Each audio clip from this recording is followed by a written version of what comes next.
check this out. I was studying, preparing for this for this class, and I was thinking about this slide right here in terms of how we're conditioned. Many people can learn to dislike a food after eating it and then falling ill, even when the two events are unrelated. Okay?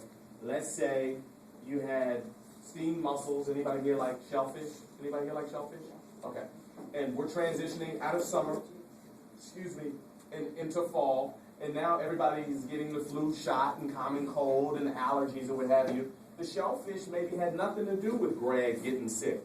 Maybe it could just be the common cold or the flu or seasonal allergies, right? But he's associating it. It's a misassociation. He's associating it with his diarrhea. I know this guy. Do you know him? Would you stop?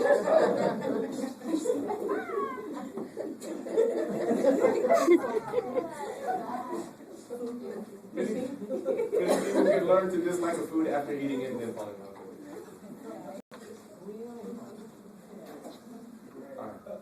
Some cancer patients react to waiting rooms with nausea because the waiting room has been associated with chemotherapy and chemically causes nausea. How many of you all have children, and every time they go to the doctor or they go to the dentist, they're flipping out? Because they associate doctor with needle and needle with blood and pain. Okay? It's good stuff.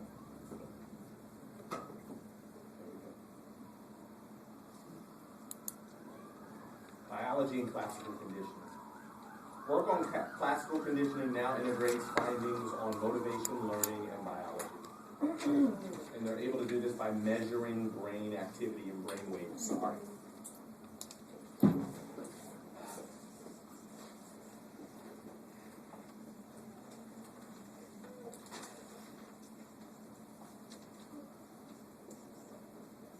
Second way is by virtual reality and drug combination.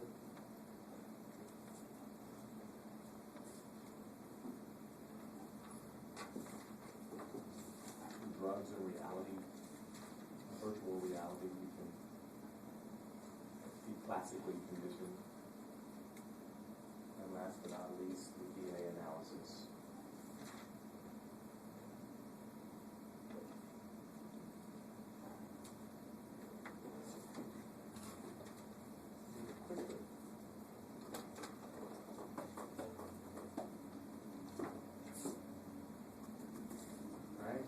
Operant.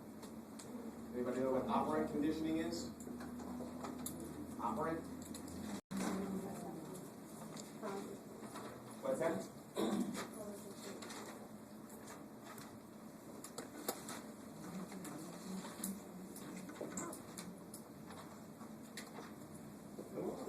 Help me with the operant. What's operant conditioning?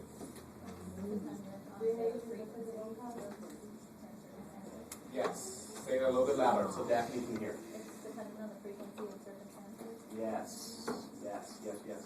Operant conditioning depends on how often you manipulate or stimulate the organism or the person or the animal. Classical, it happens. Remember, saliva happens innately, inevitably.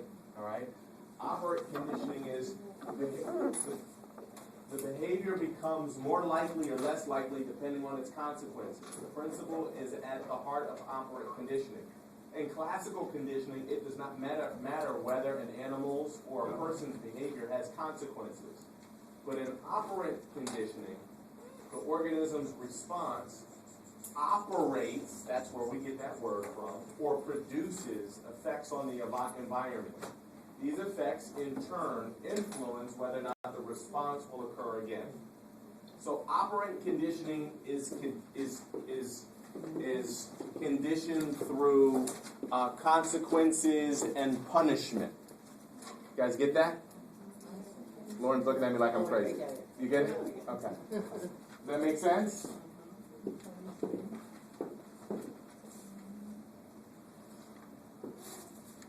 Consequences are key here, all right? Notice with the dog, with Pavlov, consequences, punishment, what happened after the dog ate, what happened after the dog didn't respond to the ding or the bell or the light. We didn't cover that, did we? We did not look at the consequences for the dog doing whatever the dog did. We just looked at how the dog responds. That's classical. Okay? Operant condition looks at why you respond. Make sense? Because of the consequences.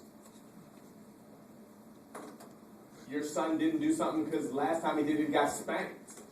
That's operant conditioning. So he's not going to do it because last time he got spanked. Make sense? The consequences conditioned him.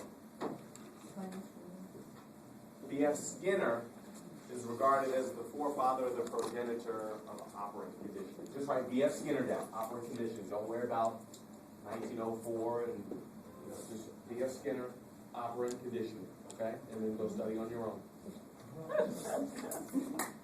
Reinforcement and punishment. B.F. Skinner introduced reinforcement and punishment.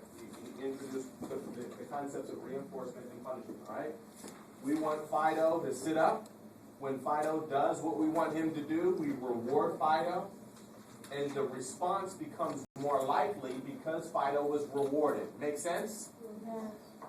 You told your son or your daughter that they cannot eat their dessert until they finish what's on their plate.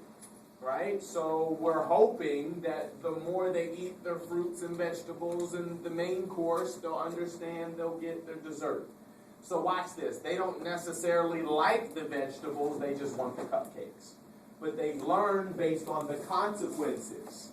When I do this, I get this. So therefore, I'm going to do this more. Make sense? And then the punishment. If Fido sits up like this, and you don't like Fido sitting up like this, and you punish, say no, or spank Fido, say reinforcement.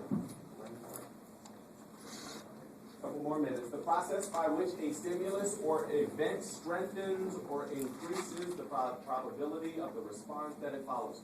When you reinforce something, you strengthen it, right? Yes. So that just means when your child comes home with all A's or all ones on their report card, you do something that's going to reinforce that behavior or strengthen that behavior. Make sense? Very clear. You all should get that with your eyes closed. Reinforce. Enforce means to strengthen or to empower. To means to do it again. You reinforce when you create something that enables that person to do it again and again and again. Make sense? Reinforce. All right, I'm moving. Primary and secondary reinforcement. What's primary reinforcement? Or primary reinforces? Inherently reinforcing and typically satisfy a physiological need.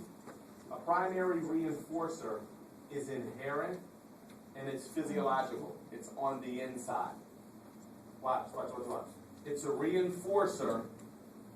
You're reinforcing, let's call him Kareem. You're reinforcing Kareem's behavior by giving him something that he is innately or inherently satisfied by. Make sense? Food satisfies a human being, right? Yes. We were given a stomach, right? We were given saliva and teeth and jaws to eat, right? Mm-hmm. So Kareem is going to inherently like that because it's food. And food was created for us and we were created for food. God bless you. Make sense? You guys get that? You get that? Does that make sense? Try another one. Secondary reinforcers. Well, watch this. Kareem had to learn that this is something of value. Make sense? Kareem doesn't innately or inherently or naturally crave or desire a gold medal. He had to be conditioned or learned. He had to learn that this is something of value. Make sense? Yes. In other words, if a 4-year-old comes in the room and sees a trophy, may not even recognize it, not even care. But if the 4-year-old is told that by doing something well, you were celebrated with this, then they're going to want that. You guys get that? Got you. Okay, so just write down secondary reinforcers, stimuli that, you don't write the definition, that's your work. You got to do it at home. Hopefully you've already read it. Okay, it's association. Association. This is associated with excellence. It doesn't say excellence. It means excellence. The hamburger's food. It's not associated with anything. It's grub. Y'all with me? Positive and negative reinforcement. That's easy. Let's get through that. Positive is pleasant. Negative is an unpleasant. Period. Right? Yes. Punishment, the process by which a stimulus weakens or reduces the probability of the response that it follows. Reinforcement, punishment. Reinforce encourages more. Punishment encourages less. Just get that. Just get that. Reinforcement encourages more of. Punishment encourages less of. If you get that, you know. Fair enough?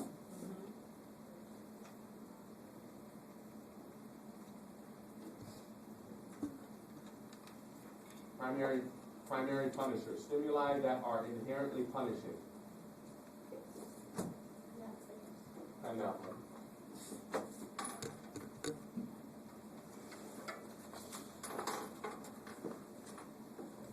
Kareem saw the kid that had a broken arm and didn't want to play football. Make sense? Secondary punishment, an F. Stimuli that have acquired punishing properties through associations.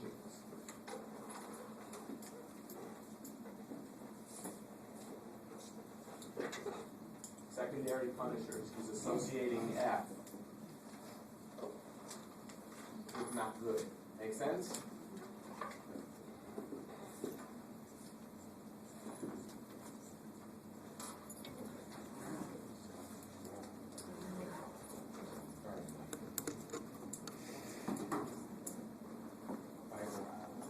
This, well, I'll let you go. I won't speak to it.